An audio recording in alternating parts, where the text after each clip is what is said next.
What's going on, guys and girls? Static here, and welcome back to HermitCraft for another episode of my HermitCraft LP. Now, I know it's been a while since I've uploaded a video, and I do apologize for that, guys. I have been having some technical difficulties that hopefully are behind me now. If you've been following me on Facebook and Twitter, you know all about those. Um, and yeah, I really don't want to get into them too much today, guys. I don't really like complaining. So yeah, issues happened, issues are hopefully fixed, we can move on. Now, I have actually tried to film this episode of HermitCraft a couple of times already, and so suffice to say, most of the stuff that we're going to view in the episode today is already built. I'm not going to do too much building, I'm going to do more of a show and tell kind of thing, and a bit of a plan as far as where we're going to go in the future.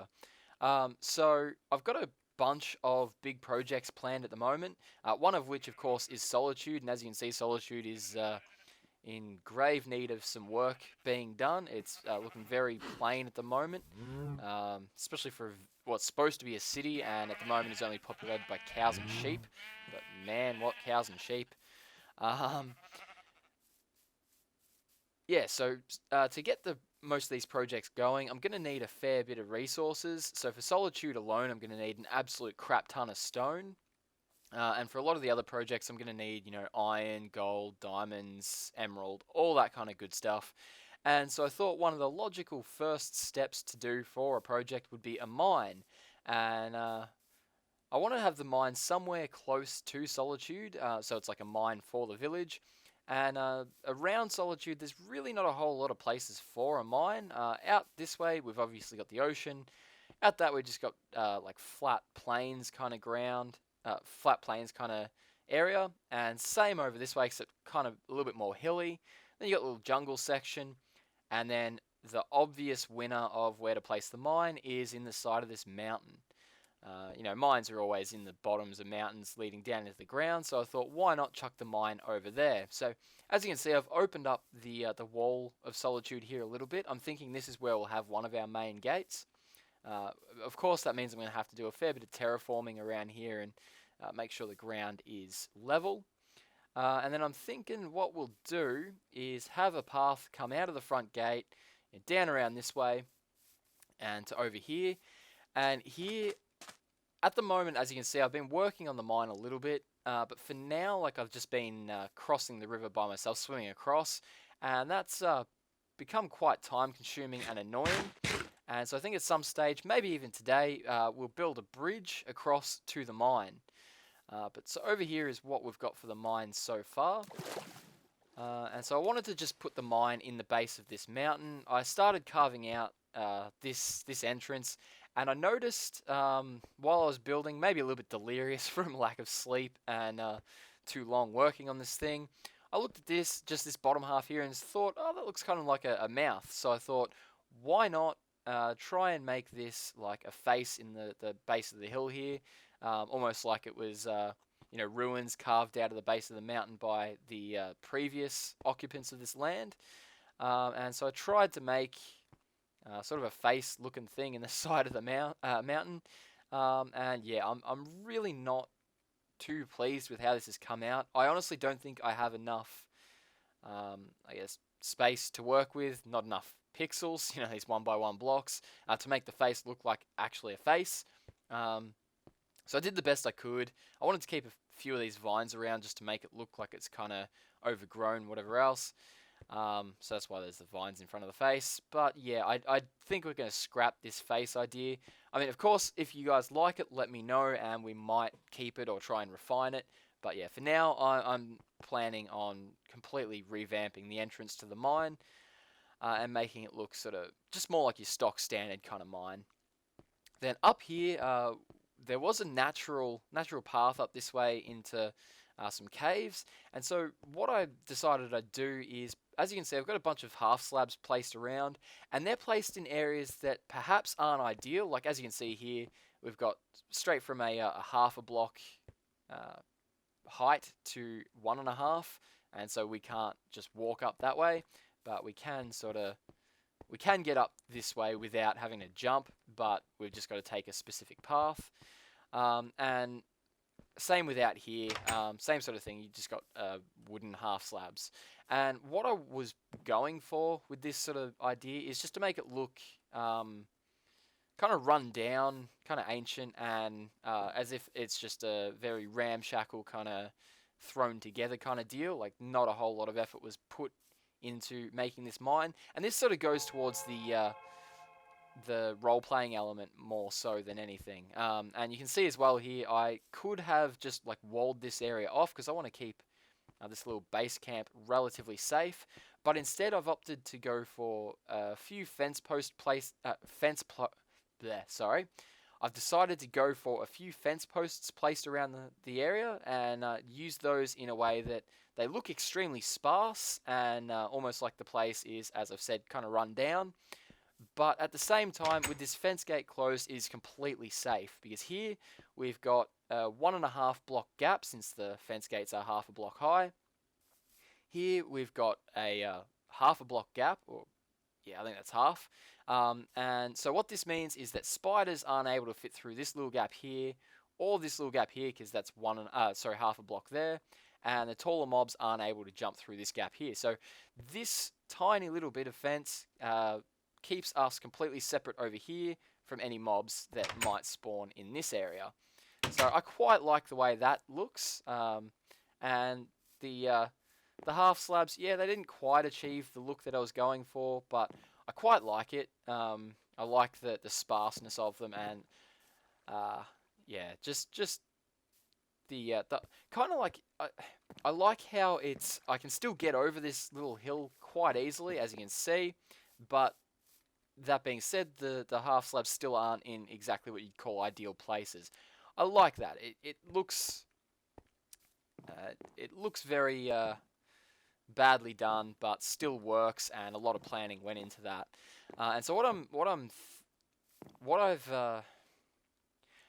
plan to do with this area is, as you can see, we've got the one straight down mine shaft down this way. Sorry, that's my Facebook going off there in the background.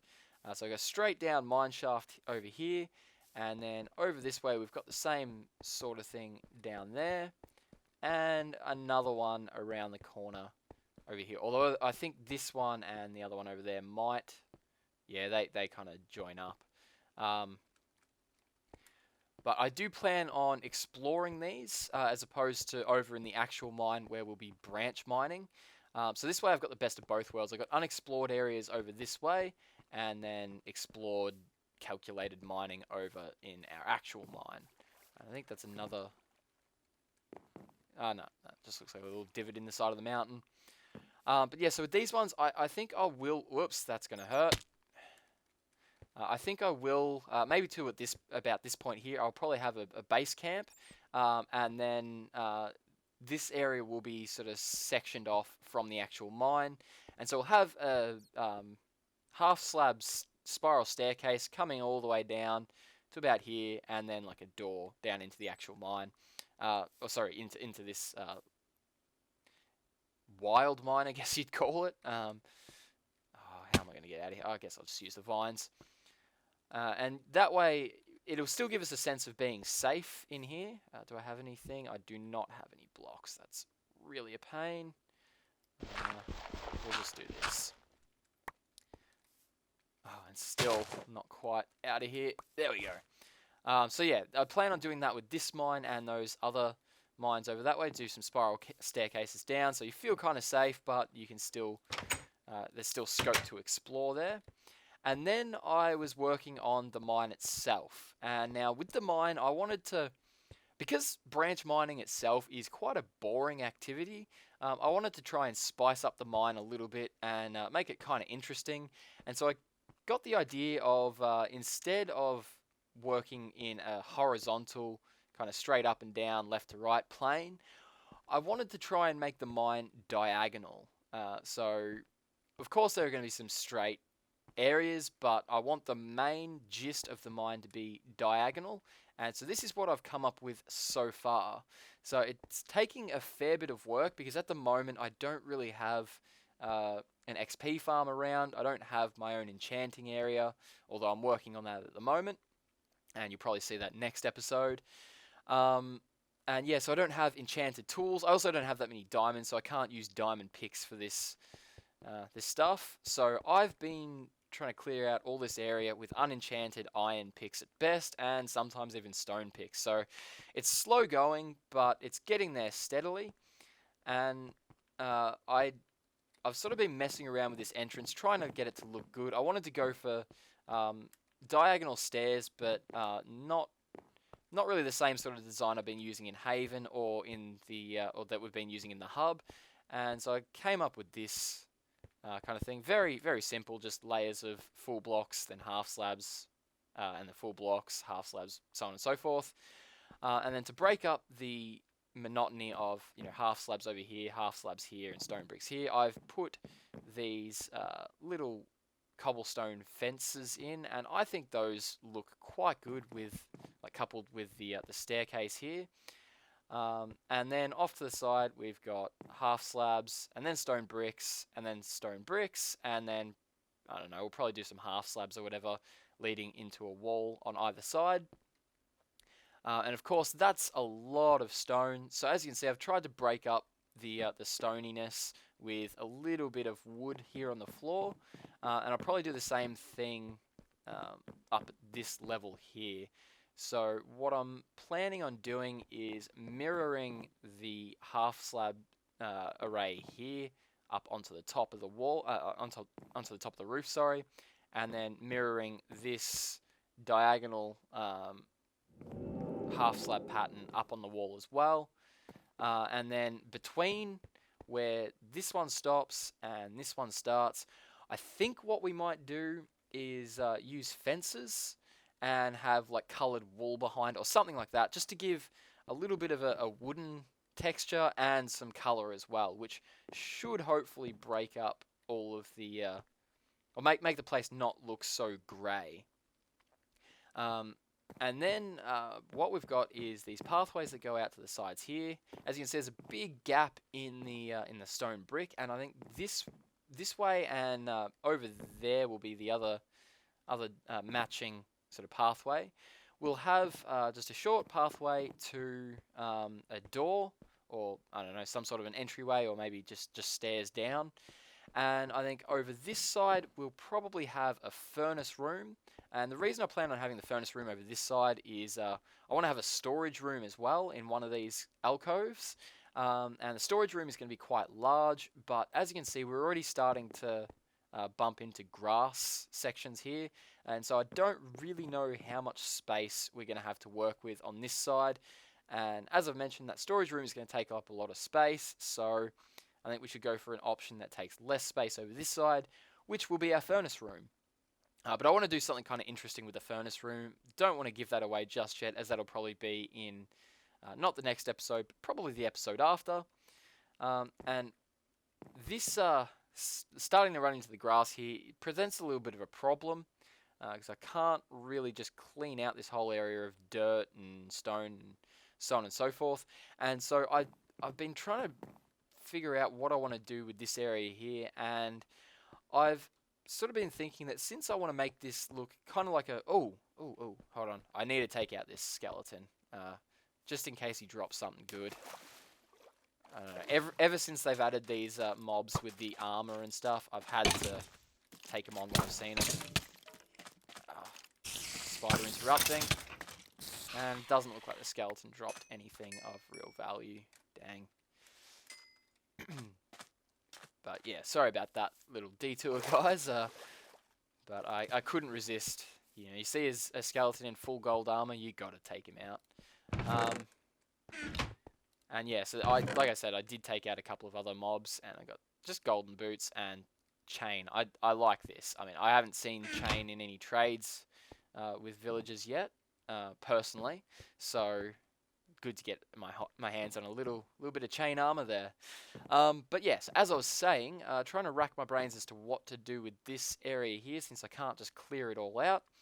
And I'm thinking I might, since I'm going with a bit of a role-playing element with the mines, I might try and make it almost look like there's been a cave in here, and so I might actually bring out this dirt a little bit and add some vines around the place, And yeah, try and make it look like the roof's caved in and broken some stuff around here, but we will still have our path down into the furnace room. And then the path comes out this way, and then I'm planning to have it go diagonally this way for about. I think what we've got here is probably about 1/3 of the way, so I'll probably have this length again, but twice over. And so that's just going to extend out diagonally, and then I haven't quite figured out how I'm going to finish off the room. But as you can see, we've got this little chasm forming in the middle of the room here, and this I do plan on having as just a straight down or like a diagonal cut out into the world, like an artificial ravine almost, but with like minecart tracks down either side, and then maybe some crisscrossing across the chasm itself, or even going straight through. Just a whole mess of minecarts, but making sure that all of them actually have a purpose. I think that would look really cool, to be honest. So I'm really looking forward to getting that going. And as you can see, I've done something a little bit different with the minecart tracks here. Not really quite sure how this is going to work out. I might have to come up with a different solution, but at the moment I wanted to keep going with the diagonal theme, and so I've done this. As you can see, it's just a bunch of like L shapes, I guess, the whole way down, and the track kind of zigzags down, and it does work to some extent, but I know I had a minecart. There we go. Yeah, it works to some extent, but I do plan on at various points on the way down the minecart track, I want to have sections where you can, like, hit a fence gate or something of that description, or of that nature, and that will act as like a track switch, and you'll be able to go off to the side and have like little subsections of the mine. So like, if we know that iron is really common at a certain level, gold is really common at another level, and diamonds at another, there'll be stops for those different minerals, and then yeah, I'll expand the mine out from there. And so that way, if I'm going to mine a specific ore, I'll be able to pick which track I take.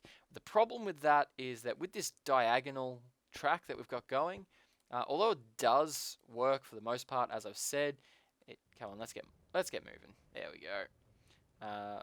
It does sort of, don't know if you guys could see it that well, but it sort of makes the character, bop from side to side. And so yeah, it's I'm gonna have to play it by ear. Extend this path out a fair way down, and then just see if the bopping from side to side is too much. If it gets too bad, I won't be able to obviously select my destination, and that's going to be a problem. If that's the case, we'll have to revamp this. If not, I like the idea of going with this track setup, I guess, just because I think it's really cool. I haven't seen anyone do that before. And it sort of lends itself to this whole diagonal theme for the mine. Although I will probably have these like suspended above the ground, like so. So like it'll be just a straight drop down here, I think. Or I don't know. We'll figure that one out. Now that I think about it, I'm not 100% sure if you guys have seen the sheep pen and cow pen yet. I know for certain that you guys haven't seen the cow pen yet. I can't quite remember when I did the sheep pen. But anyway, I thought I'd show you guys this as well. One of the projects that I'm planning in the future, which I'm really looking forward to making, I think it's going to be a really, really cool build, requires an absolute crap ton of wool.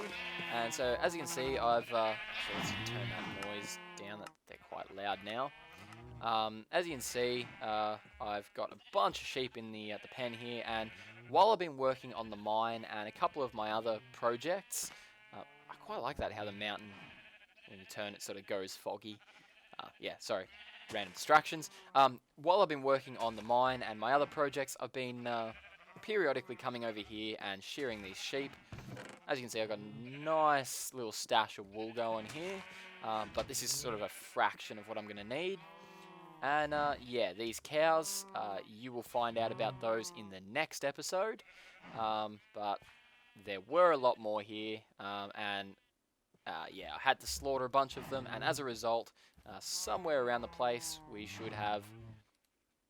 Where is it? Probably back at the tree house. But yeah, we got an absolute ton of beef or steak going. We also found some carrots, so we got those now. And the wheat farm is kind of old. So, yeah. Unfortunately, I think I'm going to have to call it an episode there, guys. I know it's a short one. It's only about 20 minutes long at the moment, I believe. Maybe 19 minutes, something like that. But unfortunately, as I said, I have tried to record this episode twice, run into technical difficulties, and so yeah, we're going to have to do a bit of a short show and tell episode today. Also, I've got a friend's party that I've got to go off and make an appearance at right now, so I'm going to have to really quickly edit this video up, and hopefully it'll be exported by the time I'm home and I can upload that for you guys tonight. Of course, if I can't upload it tonight, it's not really going to make a difference to you guys, because by the time you see it, it's already obviously uploaded, and I'm going to stop rambling now. So, thank you for watching, guys. Again, I do apologize for the lack of videos lately, but keep in mind, but rest assured, I do have quite a few projects planned on HermitCraft. I do have footage for another like 1 or 2 episodes after this one, so HermitCraft is good. We're back up and running. Haven, not so much. I haven't really looked at my Haven world in God knows how long, but I do still plan on doing Haven. Perhaps not as much. I'm thinking of doing Haven almost as like a show and tell kind of series, like HermitCraft, or like today's HermitCraft episode, I should say. Simply because we do have HermitCraft going. The HermitCraft server, as you guys know, is on hard, so no one's going to be able to accuse me of cheating because I can't change the difficulty. I've got other hermits that I can play with, and just all around, it makes for a more interesting Let's Play. So I think I'll do the Let's Play on HermitCraft and make Haven more of a show and tell kind of series. And as for Black Aperture, as you guys know, I've been working on the day-night sensor array, and I should have a video up sometime in the next few days, and again, fingers crossed, don't hold me to it kind of thing. But yeah, hopefully a new video up in the next couple of days from Black Aperture, just showing that off. Probably a Black Aperture R&D. But yeah, so long story short, so I can just stop rambling, more videos to come. So, and again, thank you for your patience, guys. I've been Static. If you enjoyed this video, as always, you know the drill. Give that like button some love, as it will help me get the channel back up and running again at full speed. Hope you enjoyed today's episode, and I will catch you guys next time.